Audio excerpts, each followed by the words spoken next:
حضرت عیسیٰ علیہ السلام کے پاس ایک شخص آیا تو اس نے آ کے کہا میں نے آپ کے ساتھ رہنا ہے حضور، میں نے آپ کے ساتھ رہنا ہے۔ آپ فرمانے لگے دنیا دار بن کے رہو گے کہ دیندار؟ کہنے لگا جی میں دیندار بن کے رہوں گا۔ فرمانے لگے دنیا کی طلب نہ کرنا ورنہ میری صحبت میں نہیں رہ سکو۔ حضرت عیسیٰ علیہ السلام نے شادی نہیں کی، مکان ہی نہیں بنایا، ایک تکیہ، ایک پیالہ، ایک کمبل، جہاں رات ہوتی وہیں سو جاتی۔ ایک دن ایک شخص کو دیکھا کہ وہ ڈھلان بنی ہوئی تھی، پتھر کی پہاڑ تھوڑی سی ڈھلان بنی ہوئی تھی تو نیچے لیٹا ہوا ہے۔ آپ نے کمبل بھی صدقہ کر دیا، کہنے لگے آج کے بعد جہاں ڈھلان بنے گی وہاں سو جائیں گے، کمبل کی ضرورت ہی کوئی نہیں۔ کچھ دنوں کے بعد ایک شخص کو دیکھا کہ وہ اپنے ہاتھ کا تکیہ بنا کے سویا ہوا ہے، تکیہ بھی خیرات کر دیا، کہنے لگے اس کے بغیر بھی گزارا ہو سکتا ہے۔ کچھ دنوں کے بعد دیکھا کہ ایک آدمی چلو میں پانی پی رہا ہے، پیالہ بھی اللہ کے راستے میں دے دیا، کہنے لگے چل جائے گا کام اس کے بغیر۔ پر میں دنیا دار بن کے نہ آنا، کہنے لگا نہیں صاحب میں دیندار بن کے آؤں گا۔ جناب عیسیٰ علیہ السلام نے رکھ لیا۔ آپ پہلے دن ہی کہنے لگے چل آجا روٹی کھا لیں۔ 3 روٹیاں منگائیں، اس کو ساتھ بٹھایا، فرمانے لگے میں تو ایک کھاؤں گا، تو کتنی کھائے گا؟ کہنے لگا جی میں بھی ایک ہی کھاؤں گا۔ ایک روٹی اس نے کھا لی، ایک آپ نے کھا لی، تیسری روٹی چھوڑ کے جناب عیسیٰ علیہ السلام دریا کنارے وضو کرنے چلے گئے۔ واپس آئے تو روٹی کوئی نہیں تھی۔ اللہ کے نبی تھے، جان گئے۔ رب کریم کا بندہ بھی جان جاتا ہے۔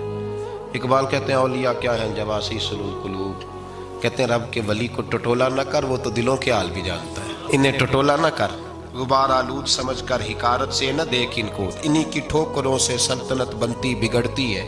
اور اقبال کہتے ہیں نہ تیغ و تیر میں نہ لشکر و سپاہ میں، نہ تیغ و تیر میں نہ لشکر و سپاہ میں، کہتے ہیں نہ تلوار میں نہ تیر میں نہ لشکر میں نہ فوجوں میں، نہ تیغ و تیر میں نہ لشکر و سپاہ میں ہے جو بات مرد قلندر کی بارگاہ میں ہے، جو بات مرد قلندر کی بارگاہ میں۔ تیسری روٹی کدھر ہے؟ کہنے لگا حضور مجھے نہیں پتا۔ فرمانے لگے تجھے پتا ہے پر تو بتا نہیں رہا۔ کہنے لگا مجھے تیسری روٹی کا پتا۔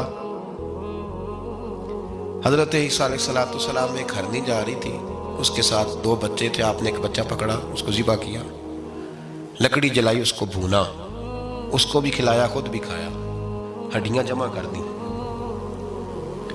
جب وہ ہڈیاں اس پہلو کو ذرا سمجھیے گا، جب کھا بیٹھے ہڈیاں جمع، وہ ہرنی بھی کھڑی ہے اور دوسرا بچہ بھی کھڑا ہے، ایک بچہ ذبح کر کے کھا لیا، دوسرا کھڑا ہے۔ جب پیٹ بھر لیے وہ بھی ڈکار لینے لگا سامنے، تو حضرت عیسیٰ علیہ السلام ہڈیوں سے کہنے لگے چلو اٹھ جاؤ اللہ کے حکم سے۔ ہرنی کا بچہ پھر سے زندہ ہو گیا، وہ چلا گیا، ماں اس کو ساتھ لے کے روانہ۔ فرمانے لگے دیکھ اللہ نے مجھے معجزہ دیا ہے، ہم نے کھا بھی لیا ہے اور بچہ چلا بھی گیا ہے، ہمارے پیٹ میں ہے بھی، اور اب تو بتا دے روٹی کس نے کھائی ہے؟ کہنے لگا جی مجھے نہیں پتا، نہیں پتا مجھے۔ حضرت عیسیٰ علیہ السلام اس کو ساتھ لے کے بڑھے تو دریا کے اوپر، پانی کے اوپر پیدل چلنے لگے، دریا پار کر گئے۔ فرمانے لگے تو پانی پہ چلتا رہا ہے، سارا پانی کراس کر گیا ہے تو ڈوبا نہیں، اب بتا دے روٹی کس کے پاس ہے؟ کہنے لگا نہیں پتا۔